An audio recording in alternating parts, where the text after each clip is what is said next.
Okay, let's unpack this. We often, dream about higher education, getting that degree.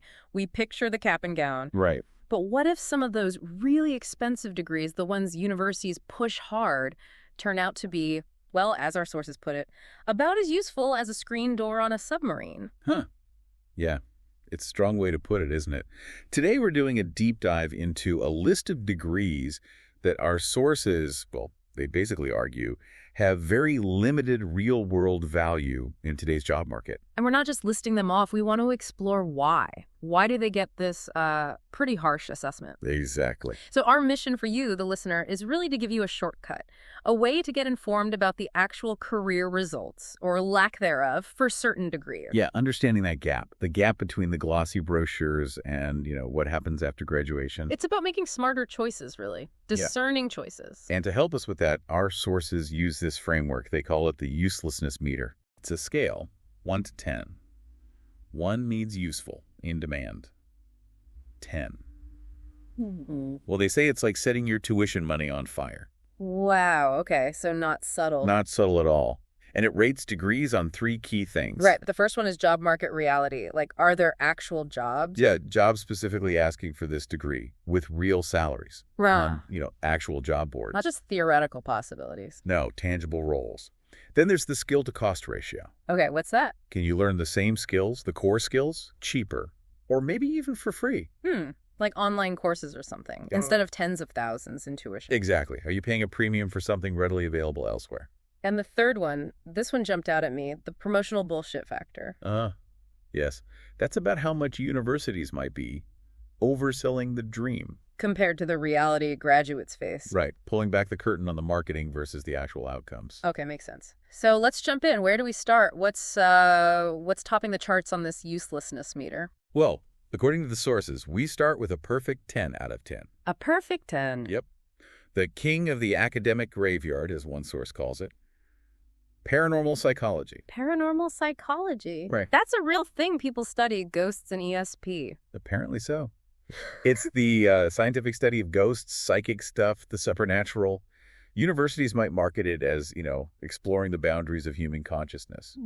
Sounds very grand. Sounds deep, yeah. But the job market reality factor. Oof. Yeah, the sources say employers take it about as seriously as a resume printed on a Ouija board. Okay, so not seriously at all. Pretty much. Outside of maybe, entertainment, the job market just doesn't exist in the physical realm. So unless you're launching a ghost hunting YouTube channel... or a psychic hotline. You're basically racking up student debt to chase Casper the Friendly Ghost. That's the quote. And they ask who's actually paying an anomalous experience investigator. Good question. So yeah, a 10 out of 10 seems justified based on that. Definitely stands out. Okay, moving down the list slightly, but still quite high, a 7 out of 10 for a very popular one, a bachelor's in psychology. Oh, interesting. Psychology is hugely popular. Why a 7? It's the study of human behavior, mental processes, right? Super interesting stuff. Absolutely. But universities often pitch it like it's your direct ticket, the gateway to becoming the next Sigmund Freud. Right, implying you walk straight into a therapist role. Exactly. And that's where the promotional bullshit factor kicks in hard. Because nearly all the meaningful jobs in psych, especially clinical ones, need a graduate degree, master's or PhD. Ah, okay. So the bachelor's alone doesn't get you there. Not usually. With just the bachelor's, you're often looking at maybe low-paying social work type jobs. Or jobs that don't even need any specific degree. Precisely. And the job market reality, it's absolutely flooded. So many people get this degree. Making it less valuable on its own. Right. One source even said it's worth less than toilet paper because it's so common and doesn't lead directly to those expected careers. Oversold, overcrowded. A classic example of universities selling a dream while hiding the fine print. Got it. Okay, next up, another high scorer. 9 out of 10 for contemplative studies. Contemplative studies? What even is that? It's basically the academic study of meditation, mindfulness, consciousness. Literally thinking deeply about thinking. Okay. I can see the personal value, maybe. But as a degree. Well, that's the issue the sources raise. Yeah. Universities use buzzwords, right? Holistic understanding, mind-body connection. Sounds nice. It does. But applying the job market reality test, 0. 0 jobs requiring a degree in quiet contemplation. Ouch. And then the skill-to-cost ratio. Can you learn mindfulness cheaper? Yeah, I mean, there are apps for that, right? Books, courses. Exactly. The sources suggest downloading Headspace, not majoring in navel-gazing.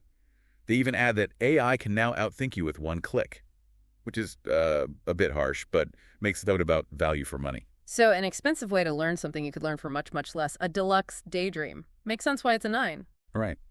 And sticking with the 9 out of 10s, we have surf science and technology. Okay, now that sounds fun. Studying surfing, waves, coasts. It does sound appealing, especially if you love the ocean.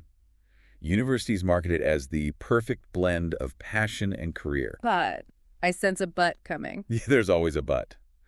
The job market reality again, the surf industry, according to sources, cares about one thing. Can you surf? Not whether you have a diploma about it. Pretty much. It's just too niche for a formal degree to hold much weight. So the degree itself doesn't float in the real world. That's the phrase they used, yeah. Jobs are super limited, maybe some seasonal stuff, some very specific research roles. Roles may be better suited for someone with a marine biology or environmental science degree anyway. Often, yes. So the takeaway is, fun, sure, employable. Not unless your dad owns a beach resort. Right. Turning a hobby into a degree doesn't automatically create jobs for it. Precisely. Okay, slightly lower score, but still high. 8.5 out of 10 for pop culture studies. Ah, analyzing TikTok trends and Marvel movies for credit. Basically, yeah. Academic analysis of contemporary media entertainment. Universities probably sell that as prep for media analysis, trend forecasting jobs. They do. But the sources argue that actual media companies want hard skills. Editing, writing, production, practical stuff. Not necessarily someone who wrote a thesis on, what was the example? SpongeBob's postmodern symbolism. Right. So the skill-to-cost ratio question comes up again. Are you paying tuition to learn things any reasonably engaged consumer of media already has for free? Good point. The sources get a bit cheeky, saying your 14-year-old cousin who posts TikTok analysis videos has the same qualifications. Okay, maybe a slight exaggeration, but I see the point. The core message is, you'd learn more running your own content channel or just building a real portfolio. Makes sense. Focus on demonstrable skills, not just analysis. Okay, what's next? Now, a big one. 9.5 out of 10, almost the top. General studies. The I don't know what I want to do yet degree. That's exactly how it's often positioned. Marketed as flexible, well-rounded, adaptable. Sounds positive. But one source put it very bluntly, universities often don't know what it qualifies you for either, calling it a cash cow. Ouch. So it hits all the negative points on the meter. Pretty much. Cost. Skill to cost. You sample a little of everything and master nothing. Jack of all trades, master of none. Exactly. Job market reality. Yeah. Employers usually want specialists. Job boards are not flooded with openings for general studies degree preferred. Yeah, you don't see that filter option often. And the promotional bullshit factor is high because it's sold as versatile, but often leaves graduates without a clear edge.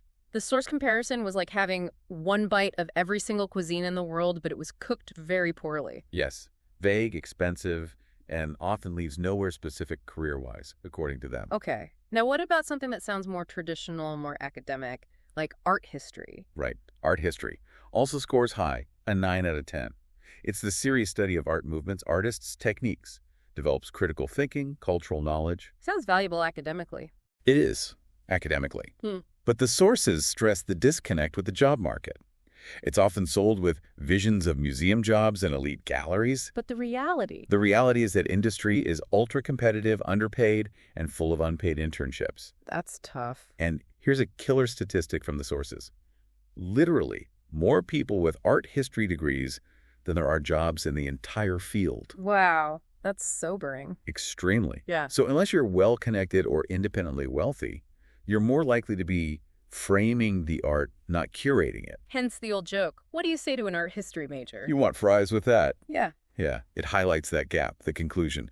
Better as a passion, not a profession for most. Okay, that covers the main list. But you mentioned a bonus round, degrees that somehow still exist. Yeah, just a few quick ones our sources flagged. First, ethical hacking for social justice, 8.75 out of 10. Ethical hacking for social justice. What does that entail? It's like cybersecurity meets activism. Studying digital resistance, algorithmic bias. Sounds conceptually interesting. Maybe a bit niche. Exactly. Yeah. Conceptually cool. Practically confusing for employers, say the sources. They want people who can secure a network, not write manifestos about Instagram's algorithm. Right. So a mismatch between the academic framing and the practical job needs. Pretty much. Then there's adventure education, 9 out of 10. Adventure education, so a degree in hiking. And outdoor group therapy, basically, studying experiential leadership. Okay, so unless you want to run a summer camp. The sources estimate about 12 jobs nationwide actually want that degree.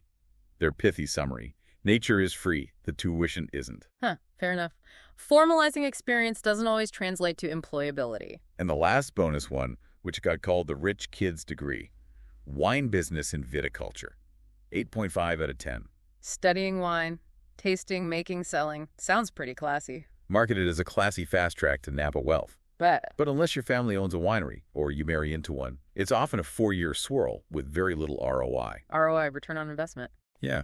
Described as elegant nonsense for broad employability.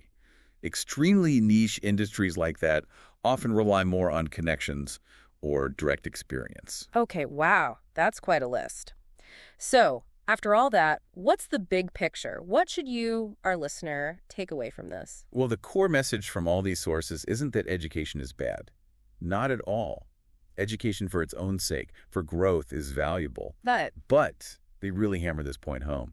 Education and employability are not the same thing. and there's frustration there, right, with how universities operate. Definitely. A major frustration highlighted is that universities market these degrees like their career golden tickets. Knowing most students will be left with a pretty diploma and no direction. Yeah. It's like selling dreams while hiding the nightmares of debt and unemployment. Strong words. So what can you do then, if you're facing these choices? The sources really encourage critical thinking about your path.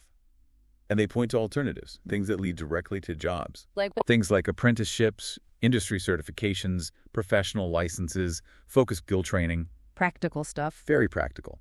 They even mention finding lists-free or low-cost certs for jobs paying $50K plus, often in tech or skilled trades. So it's about being strategic. Exactly. This whole deep dive is about giving you information to make informed choices. Yeah. To, as they say, go build one, a future that actually makes sense for you. Because at the end of the day, A degree is just a tool, not a guarantee.